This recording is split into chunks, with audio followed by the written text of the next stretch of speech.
Hey, this M again. Another 10-minute or less conversation. Uh, I'm just so excited about life. I'm excited about you. I'm excited about the things that's unfolding today in this world. Not that I'm excited about war. I'm not excited about that. You know, I really feel bad about that. But I'm excited about the idea that a lot of things that need to come to an end are coming to an end. And when things stop working as they were working before, oftentimes you have a breakdown in society. Oftentimes you have things that are happening now because we got to change everything. Somebody would say, well, that's crazy. We got to change everything. Listen, if we just talk about the lies that were taught to us and told to us as children, as innocent children, and we do a strategic forecast on what is produced as a result of having been lied to the way we had been lied to, you would discover that the foundation of this thing is rotten. Now, that doesn't mean that there aren't things that we can't learn from what we have done and how we've operated. And I say we because we've all been a part of this. None of our hands are clean. Only our children that are born and come into this world, they are the only ones who have clean hands. And it is not too long while they're here that we start to dirty their hands. What do I mean by that? We start teaching them how to play the game the same way we played the game. And there's nothing more dirty than teaching a child to play the game not as yourself. Every time I think of that, it breaks my heart because that's what we do. That's what was done to us. It was done to us where we were taught to play the game as an imposter. We were taught to not show up as our true and authentic self. And our parents and parents' parents and parents' parents' parents weren't doing it on purpose. They weren't doing it because they knew that they were being deceptive. They were doing it because that's how they were socialized to play the game. And they taught their parents how to play the game. And our parents taught us how to play the game, not by verbally saying show up as a fake person, but by observation. We watched what they did. We watched how they talked to people. We watched how some people got treated more importantly than others. And we watched how they shrunk in the presence of certain people and felt bigger in the front of certain other people. We watched that. We watched them not show up as who they are with us.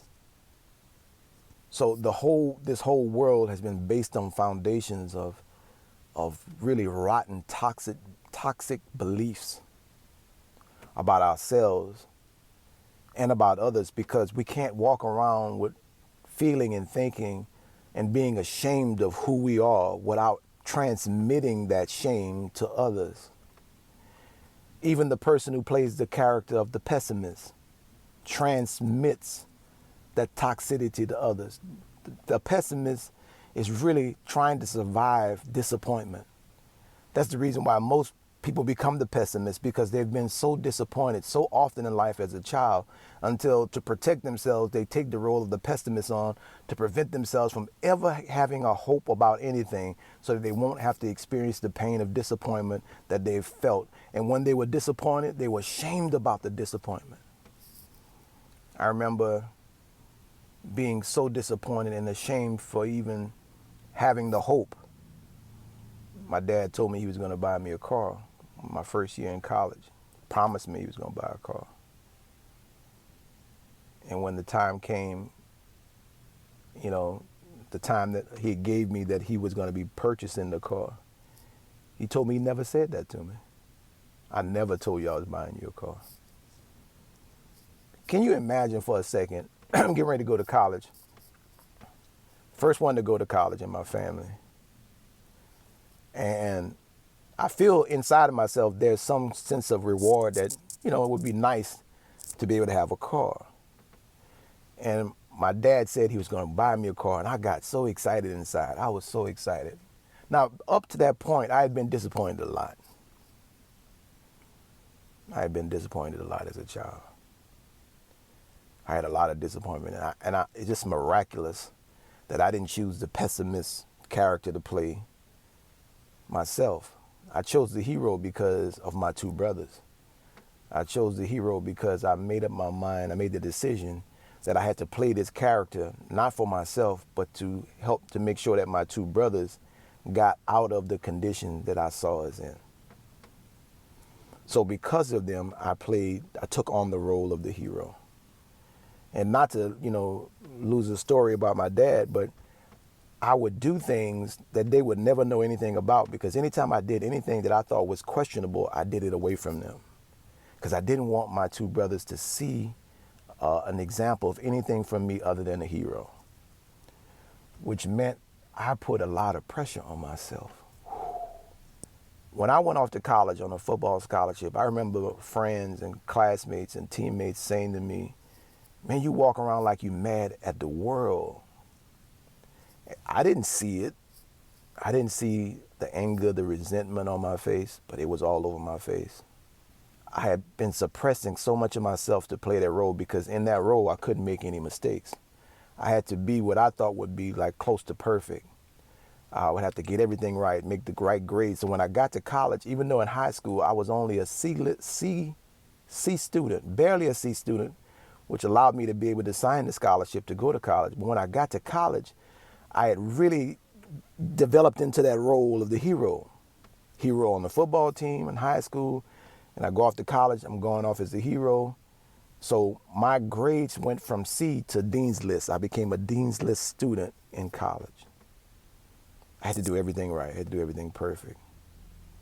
And y'all, when I tell you that these characters become characters that we hide ourselves in, it's an understatement. No one knew who I was because I was ashamed of who I was, and I was ashamed of, if you knew who I was, you wouldn't accept me. How many of us are experiencing that right now? I've went through my Hafa, as the saying quote, for the way out is to go back through. I went back through. I've looked in the mirror. I love myself now. I'm proud of myself now. I can honestly admit that I want to be famous. I want to be known. So back to my story with my dad. So my dad said he was going to buy me a car. When the time came for him to buy the car, rather than him just saying that he didn't have enough money, he elected to tell me he never told me that. So he almost gaslighted me, making me believe that I had made the whole thing up. Talk about resentment. I developed resentment, anger, but most importantly, I was so disappointed. And I'm surprised, to be honest with you, that I chose to play the hero rather than the pessimist. But as I was telling you in a video before, that playing the hero does not exempt you from playing the pessimist, because secretly the hero is the pessimist, because the hero needs people to need him in order to feel like a hero, which means ultimately the hero believes people are less than and need to be saved. Think about that for a minute. Now, I said all that to say this. We all have to go back through to come out of. Go back through. What I mean by go back through is to revisit and to see what shame did to us in order to reclaim our fame. We have to reclaim our fame from shame. Shame is holding your fame. Repeat after me. Shame is holding my fame. Shame is holding my fame. Go and get your fame back from shame. I'm M, CEO of the Soul Focus Group. That's not who I am. I'm a father. That's not who I am. I'm a loving friend, a good brother, and I'm someone who loves people And that includes you. Peace.